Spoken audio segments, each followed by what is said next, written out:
Everyone, I'm Brian Capone. Welcome back to Real Estate IQ, where we are raising your IQ to become a real estate expert.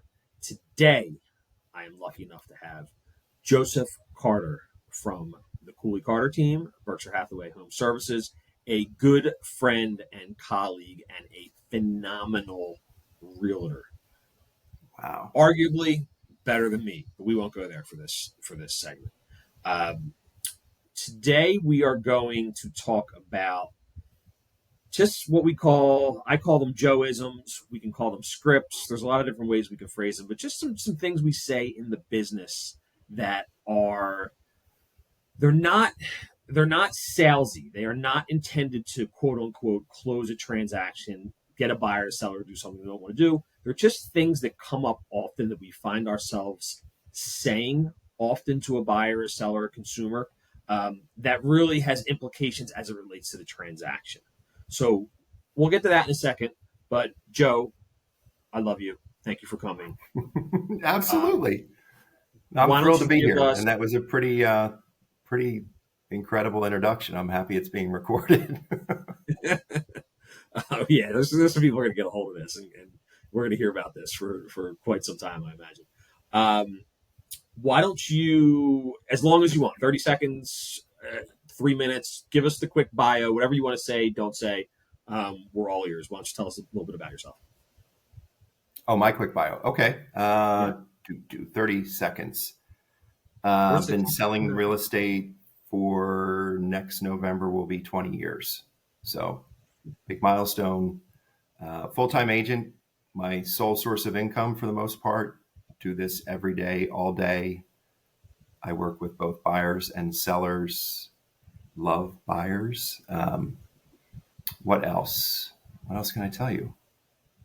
Background in financial services, worked for a big Fortune 200 company for a bunch of years. Um, my favorite thing about real estate would be the people. It's definitely the people that keeps my head in the game. Those relationships you get to develop and then continue to carry. So it's definitely it's a people business. It is, and you are, and I mean that's definitely your strong suit, right? Like anybody in real successful real estate sales, you have to be likable, but people generally like you. You're a likable person, and that clearly goes a long way. And obviously, I like you as a friend and also as a fellow realtor. You're also from the area originally. I know that. You live in That's the right. area, and you kind of handle. You can do a little bit of everything. What's your bread and butter? How about that? Let's do that. I want to My answer bread for and you on butter. this. Yeah, I mean, I live in Center City. I work Philadelphia, some of the surrounding counties. I basically go where I know, right? So if I know the air, and I grew up in Bucks County, so I have friends and family in Bucks County. Most of my family still lives in Bucks County, so I mean I'm familiar with those areas. I've lived there myself at different points. Um, my thinking around area or bread and butter would be I typically don't take things where I'm outside of my depth. Um, so Bucks County is a big county. Philadelphia is a big city. My core competency is probably Center City and then parts of Bucks County. But I Gotcha. mean, do stuff on the main line. I do stuff a little bit in Delaware County, but for the most part, I stick to what I know. I Right. think it's It's important. important, right? I say this all the time, and as we get older in the business, it's a tad harder to do. A lot of realtors are jacks of all trades, masters of none. And it bothers me because you'll Yeah. see them list something in some place. You have no business being up there. You don't know that market. So I think that's kind of old school. That's like it's respect for the business. It's respect for the client, right? Like we can get calls, but you have to be. It's integrity and it's honesty. You have to be honest with someone and say, hey, listen, yeah, I could probably do that for you. We could probably get it done, but there's someone who can probably do this better. And then the flip side of that is there's someone who can't do this better because I know these markets. This is what I do, and I'll segue a little bit of that to what I probably one of the things I respect most about you is you have that your customer service oriented. just like I am, just like a lot of realtors are. You care about the consumer and you go that extra mile regardless of what it is. So you work nights, you work weekends, you do all those things that we do as realtors because you put the consumer first, and making sure they are taken care of is of utmost important to you. Fair to say? No, yeah, absolutely. I mean, I think it's the type of thing, like I think about it a lot of times with the way my son must look at real estate and what realtors do. And he basically thinks I talk for a living. And that's part of, that's part of the people component. It's part of the interpersonal component. But one of the things that I've learned early on is to actually try to listen more than I talk, particularly with Right. clients. And I think Right. that's kind of key. I mean, a lot of people, have great experience, great skill sets, deep knowledge of markets, and they want to showcase that and share it as much as possible, which I think is important to a degree, but you also have to be really, really astute at listening to people. And if Absolutely. necessary, prompting the conversation to get some of the things you might need. Ask questions for sure. Yeah. For sure. Yep. Yeah. It's there are those days. I learned this kind of early on in my career. I'd come home after doing open houses, showing houses. Parents come in. You're driving people in the car. There's nothing worse than an out of town parent in the car with you while you're trying to parallel park, and they're hitting you with like 55 questions. But you come home at like 5:30 on a Saturday, and you're like, I just need silence. I can't I can't communicate anymore. So all right, so we're gonna try and keep this 30 minutes. We're already at 7 minutes. I had a feeling we're gonna do that. This is the point of this whole thing, right? So and we've had this conversation. I don't even real estate IQ at some point might have been your idea. Were you real estate IQ or real estate therapy? That's a different conversation. I think I might have had therapy, but we're real estate IQ right now. But the point of this is we're not recommending restaurants. There are other social media things where we will get neighborhood specific, but really it's education to the buyer and the seller, right? So one of the things I always loved when we worked together is I call them Joe-isms because you just had just some phenomenal lines over the years, scripts if you want to call them, that weren't like, this isn't like, hey, 8 a.m. in the morning, phones off, let's role play here. It wasn't that. They were organic things that came up through the course That of you would a overhear transaction. me say on the phone. Yeah, I mean, listen, I adopted them. You probably adopted things from me. I mean, we've heard other people Absolutely. say them, but Yeah. they're relevant to someone who maybe is new to real estate in terms of a buyer or seller, or newer buying a second house. So it's we're gonna say the line, but it's more important like what's the setup of that line and like how does that come into play in a transaction. So we chatted before this. I'm gonna probably go out of order because I don't want to. Because I want to go in a particular order here. So. Let's go for this one. This is fun. We've said this all the time. Staging is less expensive than your first price reduction. So obviously, what that means is you have Mr. and Mrs. Seller. They want to sell their house. Maybe it's empty. We suggest staging it because us as professionals know that staged homes sell faster and for more money. Conveying that and getting somebody to agree to that is sometimes a challenge. And one of your lines is, staging, which costs anywhere from whatever, $3,000, $3,500 to $5,000, whatever it is, depending on the house, is much cheaper than your first $10,000 price reduction. Obvious math. Why don't you, I set it up. Why don't you quickly expand upon that? Is there anything more to that comment? Because it makes a whole lot of sense.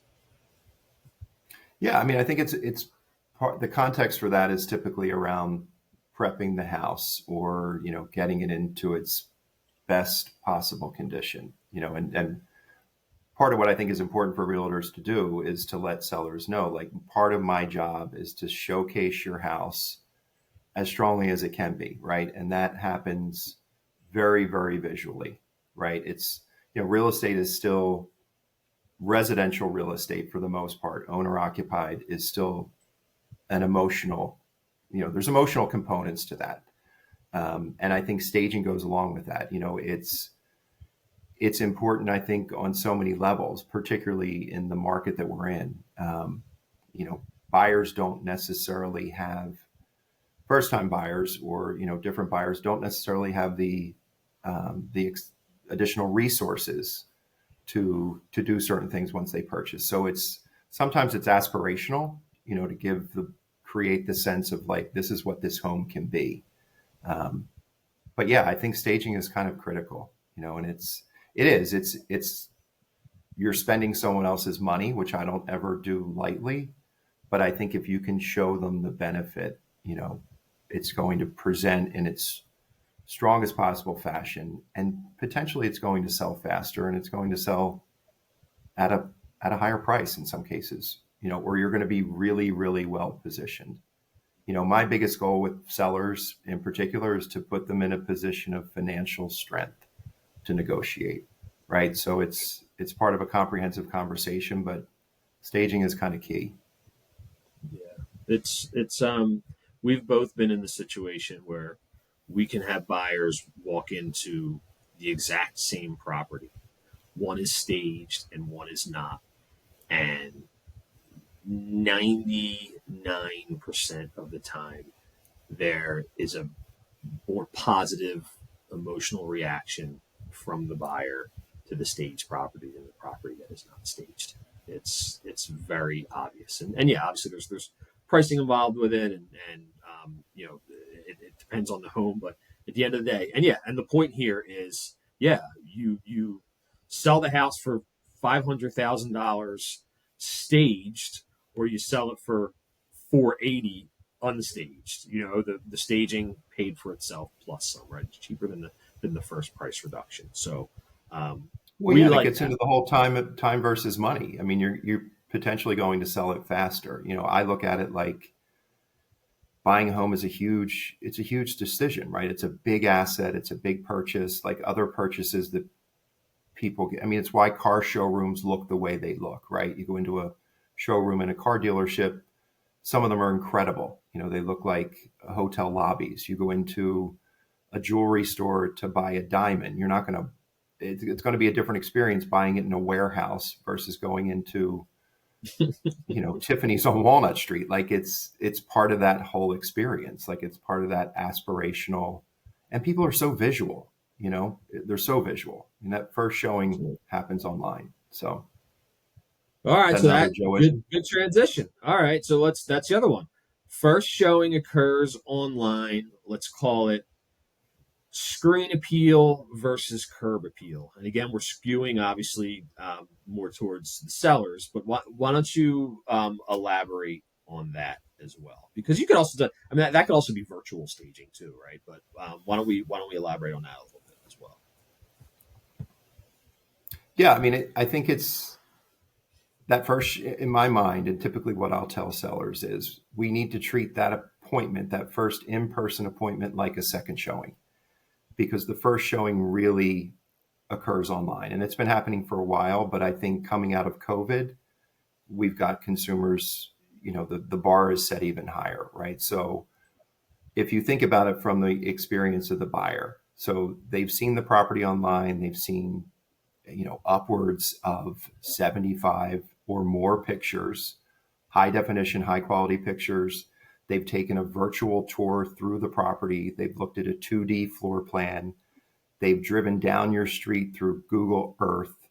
They can see in the public record what you paid for the property. In some cases, they can see an improvement list. And now they're taking the initiative to see it in person, right? They've got access to a lot before they actually come to tour the property. So that's where I think yeah, that first showing, it happens online. I mean, and it's very important, I think, to get it right. Yeah, So it's a difference between them glossing it over and going right to the next property, or them saying, "Hey, yeah, yes, that's on my short list, so to speak, of something I would like to see in person," and how that presents online. It plays a huge role in that. Absolutely. well, it's important. I mean, Zillow gives us plenty of information. There's plenty of data out there. Like the consumer is looking to rule a property out psychologically as they're swiping. Similar to dating, right? They're waiting to find that one, and they're swiping continually. If they stop and look at a listing, in most cases, it's for seconds, and it's normally the first 4 to 5 pictures. They're not even looking at everything that we're showing them in some cases until they decide, okay, this could be the one, or this is one that I want to see. And then they Right. do, they do a deeper dive. We've joked about number of photos and videos too. At some point, it gets fatiguing. So you we touched on another one right there, which is um, you only have one opportunity to make a first impression. It's much like dating, and the consumers are looking to rule you out versus rule you in. So, and this is like I'm going through this right now with a condo that I'm listing that needs a little bit of work. It's not we're not gonna go like Cadillac treatment here in terms of what we want to do, but there's some things that should be done. And to be brutally honest with you, like I'm like 4 calls into the management company right now to figure out what the process is to get a carpet cleaner in there, to get my contractor in there to do some floor work, and it's it's not laziness. It's just it's typical. This is the stuff we have to do as realtors for consumers when we want to give full service treatment to people. Some realtors would be like, yeah, talk to them, get it set up. Here's my guys, set it up. You and I probably don't work like that, right? Like we Right. call the carpet people, we call our contractor, like, listen, I need to get it in here. This is what we're going to do. I might meet you there, but we know enough to know that we don't want to mess anybody's schedule up where we go up to the front desk and you have somebody at the front desk and they're like, yeah, well, did you get sign off on this? Have we been added to your insured? Did you schedule the freight elevator? All these things that you have to go through in some of these condo buildings. Um, and the and so I said to myself, it would probably just be really just a lot easier just to go in there, take some damn photos, and get the hell out of there and start marketing this thing, which we could probably do. But again, you only get one opportunity to make a first impression. And I could digitally alter things and do some stuff. But do I really want to do that? Or do I want to go the extra effort to go out and do what we need to do and make it happen? So, sorry, that was a long example of something we're dealing with right there. But it's a real example, right? You want to put the best possible product out there within everybody's decision making and budget, um, because you only get one chance to get a first impression. Well, yeah, no, and part of what I would sort of take from what you said for me, and I'll tell sellers this, right? So I'm going to walk through your property.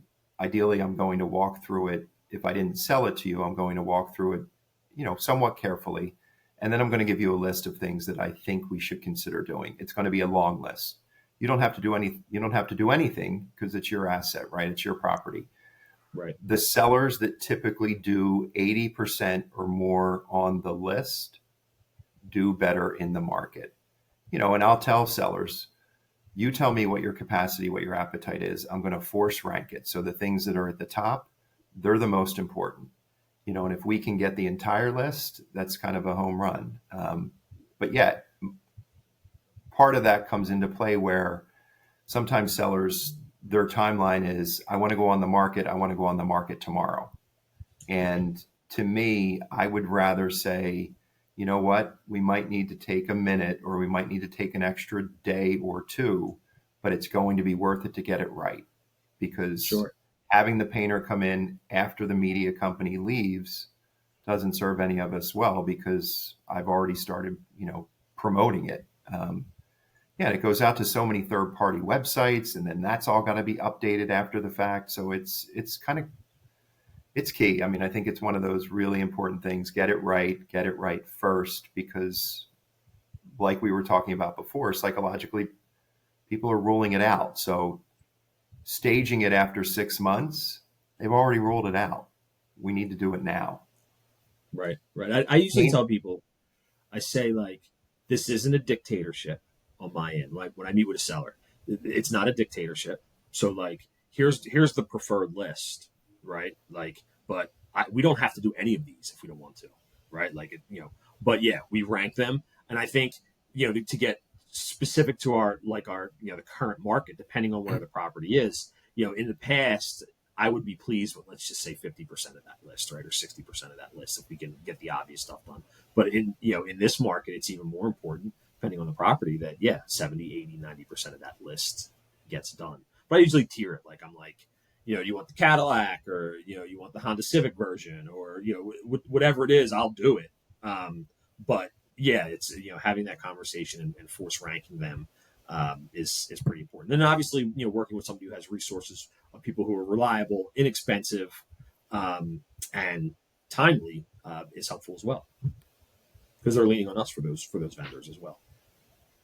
Yeah, and it's part of the partnership. It's a point of differentiation to work to that level with a client, and it becomes something where they know you're in it, and it's strategic. Like, these are things we're going to try to do or to have done, and I'm going to be right there with you. I'm going to either be coordinating with my contractors, I'll let contractors in, I'll go in before and after. Like, it's part of the partnership. It's part of what they get. Sure. And I think, yeah, I mean, it's a way to differentiate yourself as an agent. I mean, there's thousands of us, right? Thousands. And they chose you. Which, I mean, I'm always thinking we need to thin the herd, but they chose you, and you can't ever forget that. They have a choice when it comes to who they work with. They have, in this area, 10,000 choices of who they work with, and they've chosen you. So you got to bring your A game. Yeah. Yeah. All right, let's go more on the buyer side, right? So, and I've done videos on this, and this is your line all day. Hope is not a strategy, right? And I guess maybe it can be. Let's look at it from the buyer perspective. We can look at it from the seller perspective as well, as it relates to like overpricing properties and stuff like that. But let's look at it from a multiple offer situation. And your buyer wants the house, and there's clearly competition there, and they just kind of, usually the people just get nervous, right? And they're just like, oh my god, are we really going to do this and make it happen? But that line of hope is not a strategy, where they say, well, maybe they'll accept maybe they'll like our letter, maybe they'll want to sell it to us. Why is hope not a strategy, Joe? Well, from a buyer perspective, yeah. I mean, we're all on the receiving end of that. I hope the seller likes this. I hope the seller knows how much we want it. I hope. Like, strategically, I mean, I think there's a couple of things that I'll try to work into the conversation with the buyer, because it is painful. I mean, it's competitive in some cases. It's emotional. It's draining on them. But I'll say things like, if this is the house and we don't get it, does this become the benchmark? And if they say yes, then that's sometimes how hard I know to push. If this becomes the benchmark, I'm going to have a hard time finding this again, because this is truly unique, or this is everything you want. And I think, yeah, it becomes critical to be very strategic, and that's where, depending on how you've built the relationship, how comfortable the buyer feels, the client feels, this is where they have to sort of share some things, like how much are you willing to pay? How much are you not willing to pay to lose it? Like, it's, it becomes, it's nuanced in a way because it's sensitive, but I think there's a way to get the consumer on board that this is the strategy, right? So beyond just putting the number out there, like, what are the other hooks that we can give the seller? And I mean, and it runs the gamut. I mean, and we've seen that particularly, in 2021, 2022, where it was just, bonkers in terms of what buyers were willing to do, or in some cases to not do, to get a property. But yeah, I mean, I'll lean on that a lot. Like, I want to be really, if this is the home, I think we're going to have to take a few minutes and just be incredibly strategic. I'm going to ask you some questions that might seem really personal. However, anything you share with me is between us. I'm like your priest. But it's the type of thing, like, anything you share with me, I'm not going to share with a seller, with an agent, unless you authorize me to share it. But it's a leap of faith. I mean, they have to trust you, and that's where the relationship, you're kind of leaning really hard on it, because if they don't trust you to tell you what they're willing to pay, we don't have the best strategy in place because it's liable not to come your way. Yeah, I mean, hope it, hope maybe they'll take our offer. Is what you really need to say to people is 99% of the time, or 90% of the time, whatever you want to say, is they're looking for the highest price. So you can hope all you want, but if that hope doesn't involve you coming up with a price that's going to beat out the other people, chances are you're not going to get that house, and that's the reality. I'm not going to call it the unfortunate reality. I mean, put anybody in a seller's position, and they're looking to get money, unless there's some sort of sentimental attachment to selling to a particular person. It's not happening. You said something interesting very early on, but I didn't want to cut you off. You said that house becomes the benchmark. I usually tell buyers, and this isn't so much. I mean, I guess I could say it. I could say it in a multiple offer situation. I have something else I say to that, but I usually ask people when they're considering whether to write an offer. I usually say, if you woke up tomorrow morning and I called you or texted you and said this place is no longer How disappointed? available, Yeah. how disappointed would you be? Yep. Rate your level of devastation, right? And you always get the buyer who's like, I don't get devastated about anything, Brian. It's okay. We'll move on to the next one, which they're full of shit anyway.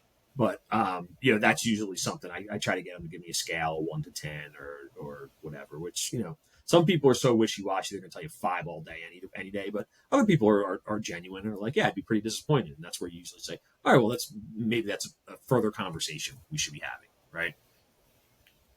Well, yeah, and I think it comes into play too with being a buyer's agent and just knowing the data and knowing the details, right? So if you can honestly tell them, listen, I sell property, I've been selling properties for X number of years. I'm in and out of homes every single day.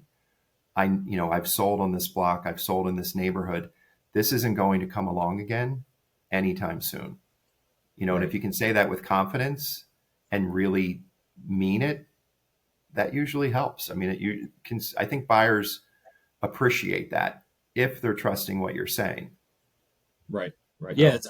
That's yeah. And that kind of goes back to jack of all trades, master of none, and knowing your markets as well, right? Like you can't confidently make that statement if you're just casually in and out of an area that's 40 miles outside of the radius you typically work in. Like you just don't know. But if you know some of these places really really well, you can say like, listen, this is a unicorn's a strong word, but you're gonna be waiting. You're gonna be waiting a lot longer for a house like this to come up. So you may want to think long and hard about it.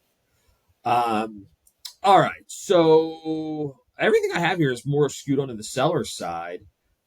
We're at 28 minutes, so let me see. Your first offer, as long as it's not within reason, it's Mike's sign. Current comment is another. You want to do the bird in hand? Should we do the bird in hand? I like bird in hand. I feel like I use that all the time. Yeah, that's more you. All right, so that's more me. Oh, okay. Well, I'll say it, and then we'll talk about it. Yeah. Bird in hand is the setup to that is, you're a seller. You got a good offer that you like that you would typically sign. It's I don't know. It's like I don't know. It's noon on Friday, and you're ready to sign this thing, but another showing request comes through, and the agent's like, hey, my people might like it. Can you give us a little bit more time? We're thinking about bringing an offer. And the point is, as a seller, do you risk your bird in hand, what you have, the offer you have, in hopes of getting another offer? It's not about necessarily being greedy. Obviously we all like to be in multiple offer situations, but just the likelihood of how much better, bless you, by the way, the likelihood of how much better you're going to do if another offer comes. And I think the point of the bird in hand is, what is it? Bird in hand is worth more than 2 in the bush. Is that the saying? I think it's something like that. It predates me. It's a little older. It's old. But the point is, you have one. It's real. It's in your hand. Right. You may have this imaginary one that's floating around that may or may not come. You jeopardize what you have. And most of the time, second offer or third offer doesn't materialize. Take what you got, work with it, close it out, and move on. So, Agree or disagree? Oh, absolutely. I 100% agree. I get uncomfortable when there's too many ifs, if this, if that. Like if you've got something in hand, you've got a bird in hand, particularly if it's what you said you wanted, meaning, you've got your asking price or better, you've got terms that you're comfortable with, that you like, you have what you want. Like focus on that, keep that moving, keep that energy focused and positive. Yeah, I mean, there's always situations that come up where somebody wants to get in. They somehow missed the first open house. They somehow missed the first 6 days it was on the market, and they have to get in, and their buyer's ready to write an offer. They already have it drafted, and I get that, and that does happen. But to me, it's like when that buyer is ready, willing, and able, and they've stepped up, and they've stepped up definitively, that's the one you want to work with. They were ready, and there's something really beneficial and positive to being ready. It's, if I'm waiting on a pre-approval, like, oh, my clients have to get pre-approved and I'm a seller's agent, I'm like, okay, I'm out. I'm No, out. no. Like what are they That's doing good. out in the market if they're not pre-approved? That's a good last segue for the final one, which is, um, that buyer stepped up and they're ready to go. Your first offer is your best offer as long as it's within reason. Neither of our scripts, um, but how true do you think that is? Your best offer is your first offer is your best offer is the question. And As that's, long as it's within reason, and by reason, let's just say it's within, I don't know, whatever, 5% of asking price. I mean, I think it's very situation specific, right? So you want the offer, and I'll have sellers sometimes that if I know what the offer is going to be, and I reluctantly or rarely share that we're getting an offer until it's in my inbox, right? Because there's plenty of times where it just doesn't come to fruition, or something happens, or it's confusing, I think, to the seller when it doesn't materialize. So I like knowns. I like less You like your ifs. bird in hand. I like the bird in hand, right? And the bird in hand is in writing, and it's in my inbox, and it's real, it's tangible, it's not vapor, it's not going to disappear overnight. It's real. Yeah, I mean, I think in majority of the cases, yeah, the first offer is usually the best offer, or the first offer is the best one to shop. It's the best one to It just shop, kind of right? depends, that's where that's where I think it's property specific, right? So it's also, affected by price point, which, again, it's property specific. So Yeah, the context of that is I you would get an agree to that offer, statement. Like I agree that that's a true statement, but I have an asterisk with it, I guess. right? And I think the context of that would be, you get an offer. You're asking $500,000 for property. You get an offer, I don't know, 30 days in at 475. They come up to 480, and you still want 490, and then you don't come to terms. Everyone goes away, and then you're on the market for another 60 days or whatever. And the context of that is, you know as days on market increase, that first offer likely looks Oh, better and absolutely. better, Yeah, because chances are absolutely. you're gonna get less and less. So, good. We hit them all. We had one other one, but we're at 34 minutes, so I want to keep us there. Joe, what's going on this fall? What do you need to plug? Well, fall is my absolute favorite season, right? It's like, I I count. forgot. I forgot. I'm like, this is such a good day for Joe. I'm sitting here looking out the window. It's misting. It's overcast. It's like 60 degrees. I'm like, this is the worst possible day for Joe Carter ever in Yeah. September. So, Well, yeah, you just I find myself like I'm the ambassador for summer. I'm constantly reminding people when it ends, that like fall needs to stay in its lane and it needs to show up at the appropriate time. I don't have anything to promote. You know, uh, I don't have anything to promote, I don't think. I mean, what would I promote? Like a listing? Show my I don't property know, in Judson. listings, stuff coming up. I mean, you'll have a busy fall, right? I mean, you want to give like 20 seconds on what you think the fall market will be like in terms of interest rates and economy, or are you just like, what are you telling people? Just, suburbs are competitive, cities hit or miss depending on where you're at. We kind of talked about that, I guess, right? Separately. Yeah, I think it's the kind of thing like I don't predict interest rates anymore, just because I can't count on that. And I think it can sometimes inadvertently put too much of an emphasis on that, where I think we're in a market now where if buyers are buying, they're buying. It's just, I think the fall is going to be busy. I just don't know how long it will stay busy. I think it's a challenging time for a consumer to read the market, right? And Sure. not necessarily just focused on real estate, but just understanding what's happening in the economy, like what's happening. There's a lot of media coverage around things like interest rates. And, I've got 25-year-old buyers that talk about the job reports coming out. Like these are things that, didn't happen 10 years ago. Consumers are just very, very plugged in. I mean, they're as plugged in as they want to be. Right. And there's a lot of noise out there. So I think I don't like to add to the noise other than, and I'll state it, I'll use, this is a Joeism, right? I'll say, I'd be remiss if I didn't tell you X. And that's a lot of times how I tell people difficult things. I'd be remiss if I didn't share the following. I'd be remiss if I didn't tell you X or, But that's honest. I say I wouldn't be doing my job if I yeah. didn't say this, or if I didn't tell you this. But in terms of the market, I mean, I think the market should be good.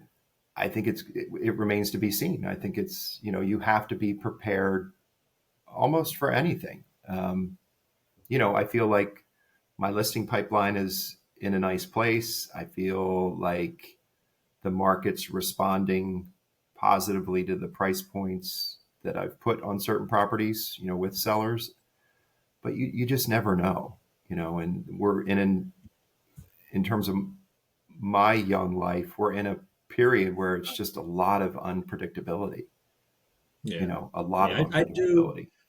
Maybe it's, and we won't belabor this because it'll turn political very quickly. But I feel like a little bit of maybe the shock and awe isn't the right term, but a little bit of the real noise of the new administration.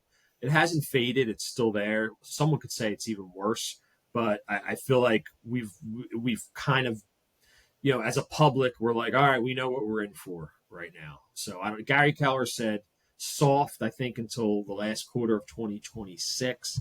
That's nationally, and to me, I think if I had my guess, I think once we start to see the rear view mirror of this administration, is when you'll start seeing a little bit more consumer confidence and people maybe willing to do things. Now then you start having a conversation as to who represents who in the next election and stuff, but that would be my guess. But I think we also beneficial, just to get specific, I think we're the Northeast seems to be doing a little bit better, primarily because of lack of inventory. And then classic Philly hangs in there because meds and eds, right? Like, you can talk, jobless numbers and jobless claims, but we get propped up by this. I'm not gonna say recession proof economy, but meds and eds aren't changing all that much. So our local economy, helps us as homeowners, buyers, sellers, and by default realtors as well. You agree with any of that? Oh yeah, no, I absolutely agree, and I think it's the type of thing. I mean, one of the ways I avoid pontificating too much on the market, particularly if a buyer or seller asks me, is the larger market, right? Like what's going to happen in the fall. To me, it's more micro. It's in some cases block by block. Yeah, And excuse me, I've never sold real estate in Baltimore or DC or Manhattan. I don't know exactly what's happening in those markets, but I can tell you very, very specifically what's happening here.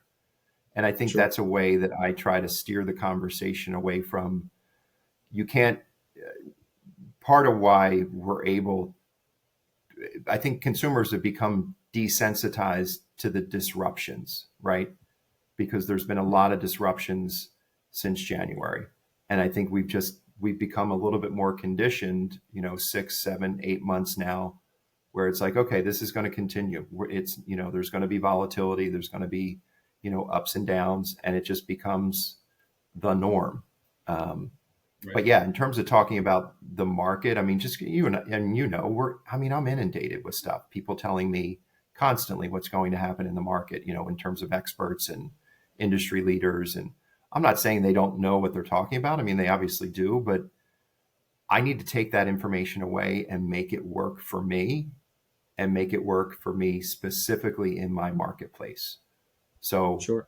I don't know what's happening out west, in terms of real estate. You hear stuff about Florida, you hear stuff about other states. To me, it's like, you know what? I can tell you very specifically what the data is right here, and what's happened in the last 90 days, what's happened in the last 60 days, and what things look like, picking your head up for the next, quarter kind of thing. Beyond that, Right. I don't know. Good stuff.